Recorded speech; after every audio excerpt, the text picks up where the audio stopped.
Pendant les Open, j'ai donné des conseils de respiration qui vous ont énormément aidé. J'ai eu des dizaines de commentaires qui m'ont dit merci pour ces conseils qui m'ont permis d'atteindre une meilleure performance et de bien gérer mon effort. Du coup, je me suis dit que c'était vraiment intéressant de faire une vidéo complète sur la respiration pour vous permettre de mieux gérer votre effort, de progresser et vous allez le voir aussi, de mieux récupérer. Ça fait des années que je joue avec les différentes respirations à l'effort. D'abord quand j'étais basketteur parce qu'il fallait tenir le coup parfois avec des intensités incroyables et garder notre lucidité. Et puis j'ai bossé dans le fitness, dans la musculation traditionnelle et là aussi il y avait des techniques de respiration pour mieux congestionner, pour mieux récupérer, pour avoir des séries plus longues. Et puis dans le CrossFit, l'effort est complètement différent mais il y a franchement des similitudes. Du coup j'ai appris plein de choses au fur et à mesure des années et je vais vous donner des techniques maintenant pour avoir des efforts plus longs, pour améliorer votre condition physique générale, pour pouvoir faire des sprints de temps en temps parce que c'est nécessaire. Je me rappelle par exemple de la fin du 21.2 où il fallait faire des burpees box jump over et où les 10 derniers j'ai fait le sprint de ma vie et la respi m'a vachement aidé. Et puis aussi comment mieux récupérer grâce à la respiration. En CrossFit, la respiration qu'on devrait utiliser le plus souvent, je n'ai pas dit tout le temps mais le plus souvent, c'est la respiration nez-bouche. Bien sûr, on va la rythmer avec nos mouvements et la vitesse de ceux-ci. Je vous donne un exemple très concret et facile pour commencer. Parlons du air squat. Si je dois faire 30 air squats, idéalement, je vais inspirer sur la descente, souffler sur la montée 30 fois. Cette respiration va me permettre de garder ma fréquence cardiaque dans des plages raisonnables, de bien oxygéner, d'évacuer le CO2 et donc d'être plus long, plus endurant dans mon effort. Et c'est un skill, soyons très clairs, ça s'acquiert. Ce n'est pas quelque chose avec lequel on est. Pour moi, ça a été très intuitif, notamment comme je le disais grâce au basket, mais j'ai vu des gens galérer avec ça et ça se travaille. Comment est-ce que ça se travaille? Commencez simplement par le faire à rythme extrêmement lent. Donc vous allez faire un squat comme je vous montre ici en 2-3 secondes. Dès que vous arrivez en bas, pareil en 2-3 secondes. Vous arrivez en haut, vous repartez. Et l'idée, c'est d'être toujours synchronisé.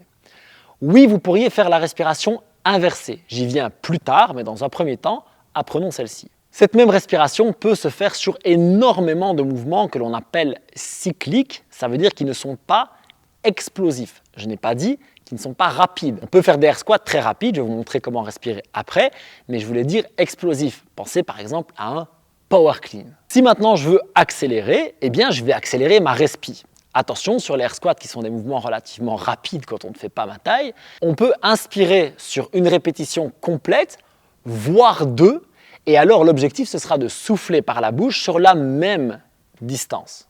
Donc par exemple ici j'accélère un petit peu, j'inspire sur tout le air squat et je souffle sur tout le suivant. Si vous êtes très explosif, vous pouvez le faire sur 2 reps sans trop de problème, je pense, pas pendant hyper longtemps, mais ça vous permettra de sortir de l'effort beaucoup plus frais que si vous commencez à paniquer. Un autre excellent moyen de travailler ça, c'est de le faire sur des mouvements encore plus intuitifs au niveau cyclique. Ça veut dire la course à pied, le ski, le rameur, le vélo et tous ces mouvements où on ne s'arrête pas de bouger de la même manière. Un que j'adore pour apprendre, c'est le vélo. Au niveau du vélo, en fait, vous allez faire exactement pareil sur vos coups de pédale. Donc par exemple, je vais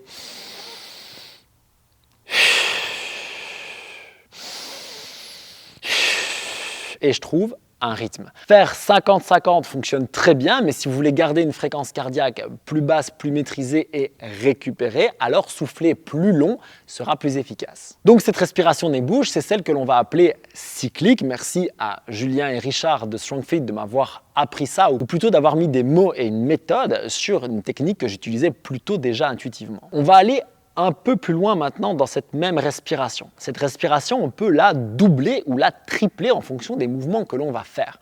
Je vais vous donner maintenant l'exemple du wall ball shot. On pourrait le faire avec le thruster, mais le wall ball, c'est sympa. Je peux donc faire exactement pareil que tout à l'heure, inspirer sur la descente, souffler sur la montée. Je pourrais même faire l'inverse, mais je vais en parler plus tard. Et je peux aussi doubler ma respiration. Ça, c'est quand j'accélère très fort, que je veux gérer ma respi et mon effort alors que je suis très fatigué. Eh bien, la double respi, elle est vraiment efficace. Ça veut dire quoi? Ça veut dire que je vais inspirer sur la descente, souffler en bas, inspirer sur la montée, souffler en haut. Donc en gros, ça fait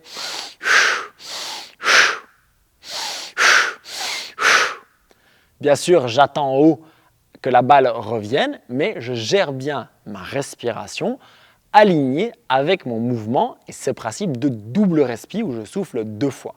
J'ai même poussé le truc plus loin sur les burpee box jump over du 21.2 où je le faisais 3 fois. Souffler en bas du burpee, souffler en haut du burpee et souffler en haut du box jump. En gros, on fait 2 mouvements et donc on fait une double respi sur le burpee et une simple respi sur le box jump. On peut aussi inverser cette respiration, ça veut dire souffler sur la descente, inspirer sur la montée. Quand c'est très léger, ça ne posera aucun problème. Je vous recommande plutôt pas de le faire quand c'est lourd, mais pourquoi pas. En plus, il y a des personnes qui ont ce qu'on appelle une respiration paradoxale, ça veut dire qu'ils ont plutôt tendance à inspirer à l'effort qu'à souffler. Pourquoi pas, à partir du moment où ça vous convient et que vous arrivez à garder votre rythme. C'est particulièrement efficace sur les squats, les wall ball shots, etc. de souffler quand vous descendez. Pourquoi? Parce que vous fermez la cage thoracique et vous allez ouvrir en haut et donc ça va vous faciliter l'inspire. Sur ces mouvements-là, ça peut être très intéressant de tester. Pour ma part, j'ai testé les deux et franchement, je trouve que le souffle en bas, quand je suis fatigué, ça fonctionne super bien. Parlons maintenant de la deuxième respiration que l'on va retrouver plus souvent, mais le moins possible en CrossFit. Il y a 2 situations où on va l'utiliser, c'est la respiration bouche-bouche. La première chose, c'est sur les mouvements très explosifs que l'on va faire pour peu de répétitions et énormément d'efforts. Pensez par exemple à un power clean. Vous allez très rarement voir quelqu'un qui fait un effort max sur une 1RM deadlift ou power clean, que ce soit dans l'SP ou dans le CrossFit, prendre une inspi par le nez. Ça va très souvent se faire par la bouche.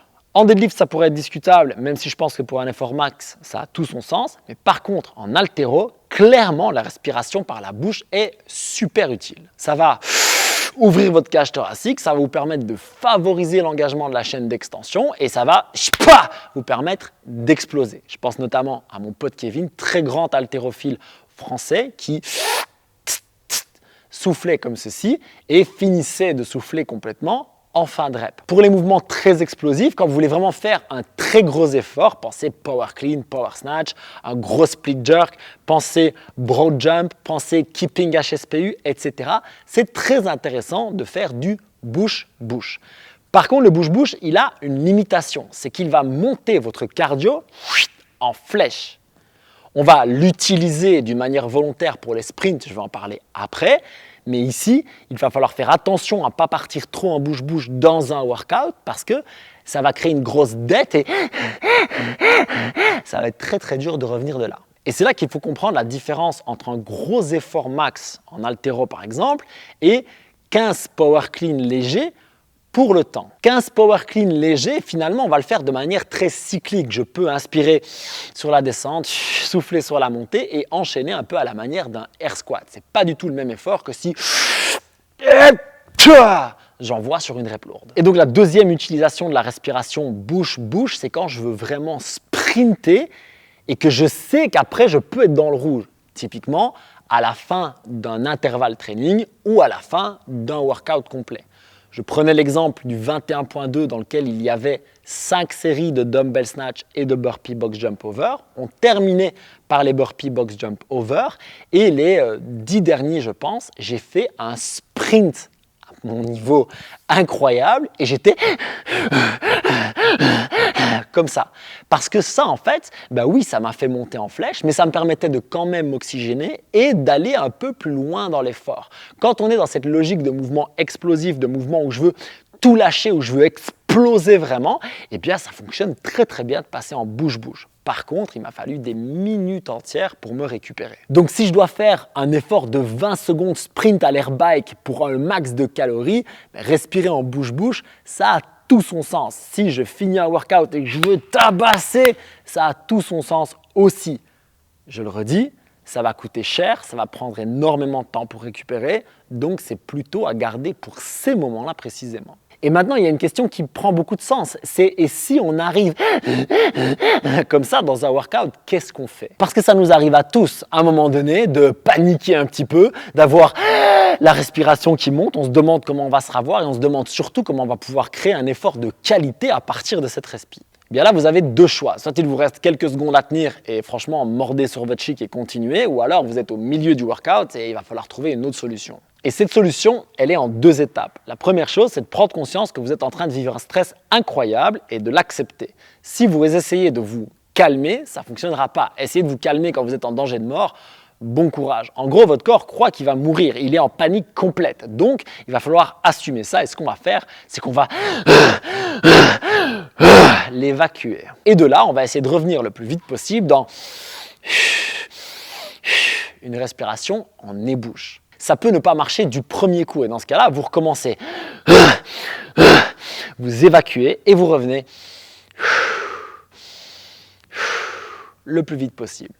Et ça va se combiner avec la deuxième technique qui est éventuellement de vous asseoir ou de trouver un autre moyen de vous calmer. Je sais, ça peut paraître très bizarre, mais par exemple, dans le 21.2, je me suis assis 2 fois. Ça ne veut pas dire que j'ai pris une pause d'1 minute 30, ça veut juste dire que je sentais que je montais trop haut. J'avais pas envie de partir à 180 pulses et de plus pouvoir me ravoir et de faire une fin de workout dégueulasse.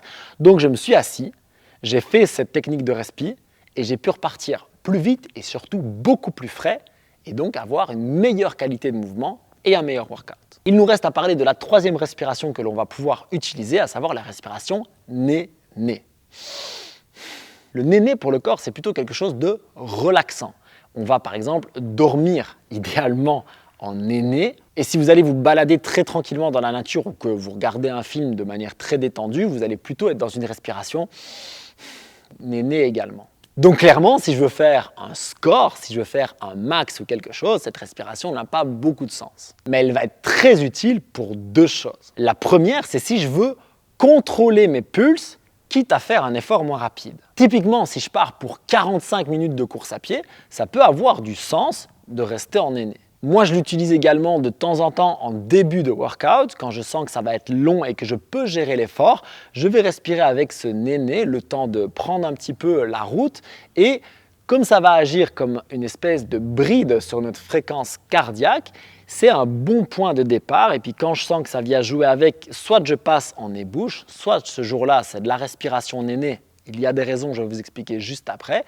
Et je vais ajuster en fonction. Respirer en nez, ça s'apprend également. Au début, ça fait très mal ici, vous allez voir, ça brûle, ça peut même monter un peu. Du coup, l'idée, c'est de le faire à très basse intensité dans un premier temps. Faites-le vraiment très relax. Entraînez-vous en marchant, éventuellement en courant très doucement, peut-être sur le vélo, peu importe, mais ne commencez pas à faire un workout en nez si vous ne l'avez jamais fait parce que vous allez paniquer, vous allez sentir que vous n'allez pas recevoir assez d'oxygène et ça va être franchement moche. Donc faites-le plutôt sur des séquences de cardio, faites-le plutôt sur des séquences tranquilles et en plus, ça va vous permettre aussi une deuxième chose. Le deuxième grand intérêt de la respiration nez, c'est que puisque ça a tendance à calmer notre corps, eh bien c'est un excellent moyen de récupérer. Si vous êtes en jour de récupération active par exemple et que vous voulez quand même bouger, faire un workout en nez, c'est ultra intéressant. Ça va vous empêcher de partir dans des plages cardiaques incroyables, ça va permettre à votre corps de bien s'oxygéner, de bien récupérer. On va utiliser la même logique qu'avec la respiration nez-bouche, à savoir le fait de la cycler sur nos mouvements, que ce soit des air squats, que ce soit du vélo, peu importe. L'idée, c'est de garder le rythme avec nos mouvements et vous allez voir, pour par exemple courir à 120 pulses, ça va être top. J'ai déjà parlé de comment utiliser la respiration nez avec tout un autre concept pour bien récupérer. Je vous mets le lien de la vidéo dans la description de celle-ci. Qu'est-ce que vous devriez faire maintenant que vous avez tout ça parce que ça faisait beaucoup d'infos? Écoutez, franchement, si vous voulez progresser à l'entraînement de manière générale, la première respi à bosser, c'est le nez-bouche. À partir du moment où vous pouvez synchroniser votre nez-bouche sur vos mouvements et bouger avec de la qualité sans paniquer complètement en restant dans cette respi, vous allez vraiment progresser. Ensuite, identifiez quand justement vous paniquez, quand le rupteur arrive un petit peu à sa limite et que vous commencez à partir là et essayez la technique de respi et de retour au calme que je vous ai proposé plus tôt dans la vidéo. Et j'insiste, faites au moins une fois par semaine un petit peu ou un workout complet en respiration nasale. On est tous anxieux, on est tous à fond tout le temps, que ce soit à l'entraînement, dans la vie, etc. Et le fait de bouger en nez, ça va nous permettre de mieux récupérer, de redescendre l'anxiété, de s'oxygéner. Et vous allez voir que même au niveau, je le disais, de la récup musculaires et des courbatures, ça aide beaucoup. Si vous avez d'autres techniques de respiration, ça m'intéresse beaucoup. J'ai déjà pas mal de background là-dessus, mais si je peux encore apprendre des choses avec vous, ce sera avec plaisir. Donc mettez ça en commentaire de la vidéo. Si vous voulez prolonger la discussion aussi avec moi de manière plus quotidienne, vous pouvez rejoindre mon groupe Facebook Train Hard, Train Smart. J'y suis très actif et il y a vraiment une communauté hyper bienveillante. C'est un vrai bonheur. Je vous mets le lien vers le groupe dans la description de la vidéo et juste ici. Si vous voulez vous abonner à la chaîne et recevoir toutes mes prochaines vidéos, cliquez juste là et activez la cloche pour être notifié à chaque nouvelle sortie. Prenez soin de vous et respirez avec intensité et intelligence. Peace!